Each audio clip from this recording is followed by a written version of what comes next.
Je sais pas quoi.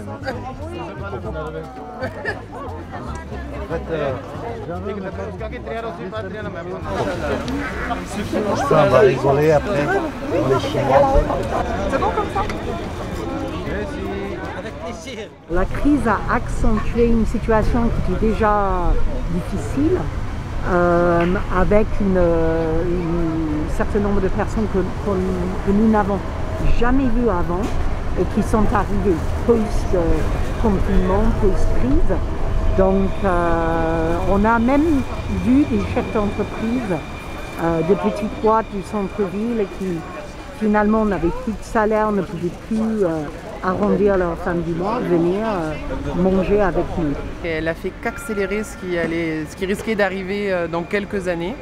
C'est mon avis, mais je pense que ça a mis en avant une situation qui était latente et qui fait qu'aujourd'hui on se retrouve avec autant de bénéficiaires, en sachant qu'avant crise on était à peu près à 60 personnes, 60 bénéficiaires, et là aujourd'hui on est monté à plus de 200, on est monté à 270 personnes. Et aujourd'hui, on se stabilise à peu près entre 110 et 120.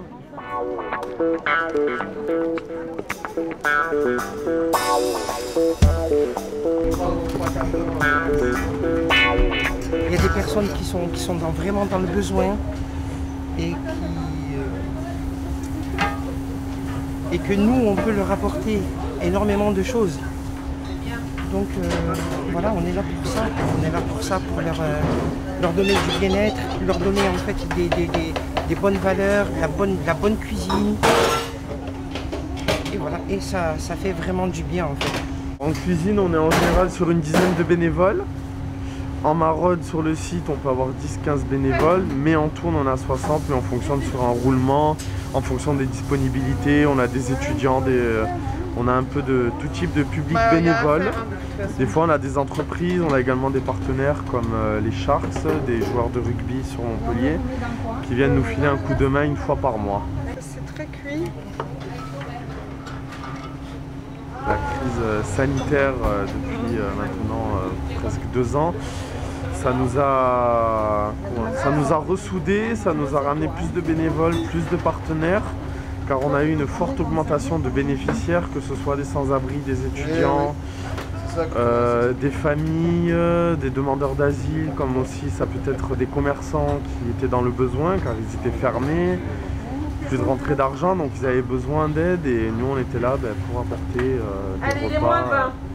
des repas maison. Vous avez un gratin de courgettes, tomates noires de Crimée, et après avec de l'échalote, de l'ail, et voilà, qui a été passé au four.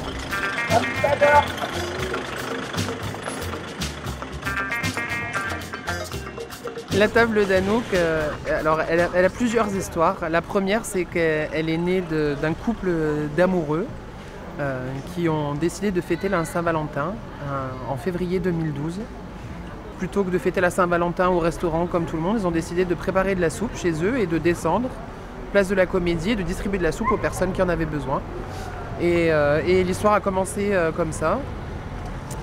Beaucoup de personnes sont venues à cette table qu'on appelait les Amoureux de la Vie. C'est pour ça que la première association s'appelait les Amoureux de la Vie. Et puis après, l'association s'est divisée en 2 parties. Une première distribution le lundi ici avec Anouk Crémer et Bernardo. Et lorsque notre présidente Anouk est décédée, on a fait le choix de garder cette association et on l'a renommée en son nom. C'est pour ça qu'aujourd'hui l'association s'appelle La Table d'Anouk.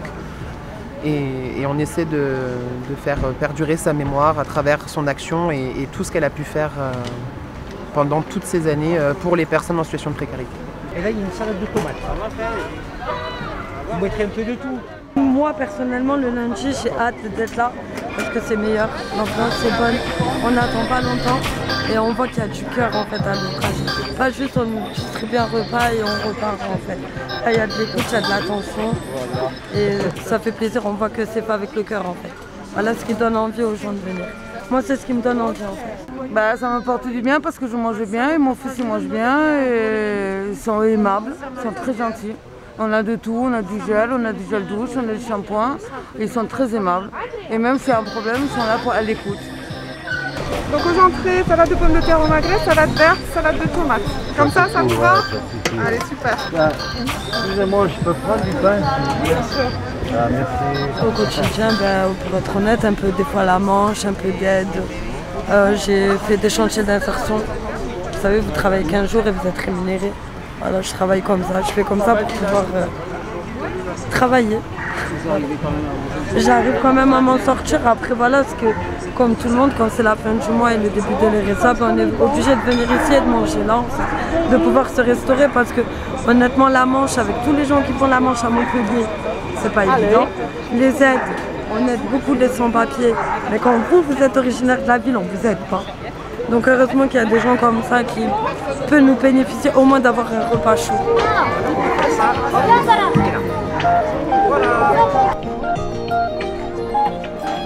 Regardez, le pain à droite, voilà, et vous prenez ça comme ça.